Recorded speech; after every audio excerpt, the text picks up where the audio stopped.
মাননীয় প্রধানমন্ত্রী, মাননীয় সংসদ নেতা, আপনি একটি বক্তব্য রাখার ইচ্ছা প্রকাশ করেছেন। ধন্যবাদ মাননীয় স্পিকার। বিসমিল্লাহির রহমানির রহিম। মাননীয় সকল সংসদ সদস্যবৃন্দ, গতকাল বিরোধী দলীয় নেতা একটি প্রস্তাব উপস্থাপন করেছিলেন দেশের চলমান পরিস্থিতি নিয়ে। আমরা সকলেই আলোচনা করে একমত হয়েছিলাম, বা একটি বিষয়ে আমরা সকলেই উপনীত হয়েছিলাম মাননীয় স্পিকার, যে এটি একটি বৈশ্বিক প্রবলেম। সারা বিশ্বেই এই সমস্যার তাপ ছড়িয়ে পড়েছে।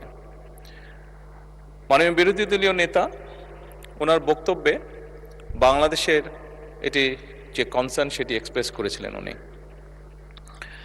এবং ওনারা প্রস্তাব দিয়েছিলেন ওনাদের পক্ষ থেকে যে ওনাদের কাছে কিছু পরামর্শ আছে।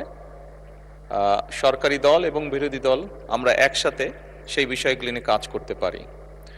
মাননীয় স্পিকার, আমি আমার বক্তব্যে বলেছিলাম বাংলাদেশ জাতীয়তাবাদী দল সকল সময় দেশের স্বার্থে, দেশের মানুষের স্বার্থে যে কোনো আলোচনা যে কারোর সাথে করতে প্রস্তুত রয়েছে। তারই প্রেক্ষাপটে মাননীয় স্পিকার, আমরা সিদ্ধান্ত গ্রহণ করেছি যে আমরা আমাদের পক্ষ থেকে 5 সদস্যের একটি কমিটি গঠন করছি। আমি আপনার মাধ্যমে বিরোধী দলীয় নেতা এবং বিরোধী দলকে অনুরোধ করব, ওনারাও যদি 5 জনের নাম দেন তাহলে এই 10 জন ব্যক্তি বসে এই বিষয়গুলোর উপর আলোচনা করতে পারে। কোনো পরামর্শ থাকলে, কোনো পরামর্শ থাকলে এই কমিটির মাধ্যমে সেটি সরকারের কাছেও আসলো, এবং সরকার সেটার মধ্যে কোনো বাস্তবতা থাকলে অবশ্যই সেটি কার্যকর করার উদ্যোগ গ্রহণ করবে। আমি মাননীয় স্পিকার আপনার সামনেই নামগুলো এখন উপস্থাপন করতে চাচ্ছি আমাদের পক্ষ থেকে। এখানে মাননীয় জ্বালানি মন্ত্রী জনাব ইকবাল মোহাম্মদ টুকু, প্রতিমন্ত্রী জনাব অমিত, এবং মাননীয় সংসদ সদস্য এবি আশরাফ উদ্দিন নিজাম, লক্ষ্মীপুর 4, মঈনুল ইসলাম খান শান্ত, মানিকগঞ্জ 2, মিয়া নুরুদ্দিন অপু, শরীয়তপুর 3। এই 5 জনকে আমরা প্রস্তাবনা করছি। মাননীয় স্পিকার, আমি বিরোধী দলীয় নেতাকে অনুরোধ করব ওনাদের পক্ষ থেকে নামগুলো যদি দ্রুত আমাদের কাছে দেন তাহলে এই কমিটি দ্রুত কাজ শুরু করতে পারবে। ধন্যবাদ মাননীয় স্পিকার। মাননীয় বিরোধী দলের নেতা। মাননীয় স্পিকার, আপনাকে ধন্যবাদ। মাননীয় প্রধানমন্ত্রীকেও ধন্যবাদ বিষয়টাকে ইতিবাচকভাবে নেওয়ার জন্য।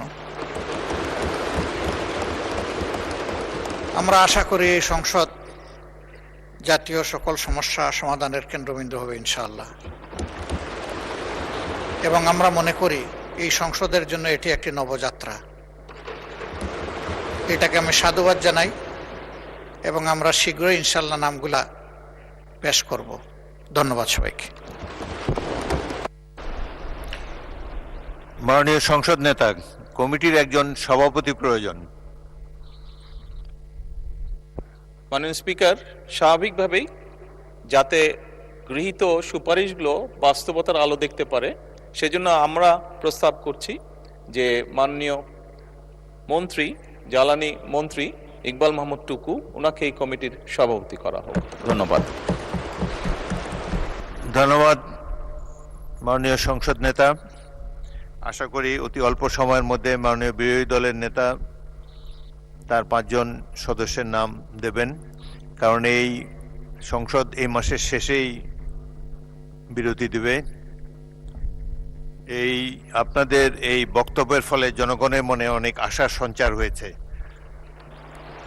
সরকার এবং বিরোধী দল এইভাবে যদি সহযোগিতার মাধ্যমে অগ্রসর হয়, দেশের যে কোনো সমস্যার সমাধান করা সম্ভব। আপনাদেরকে ধন্যবাদ।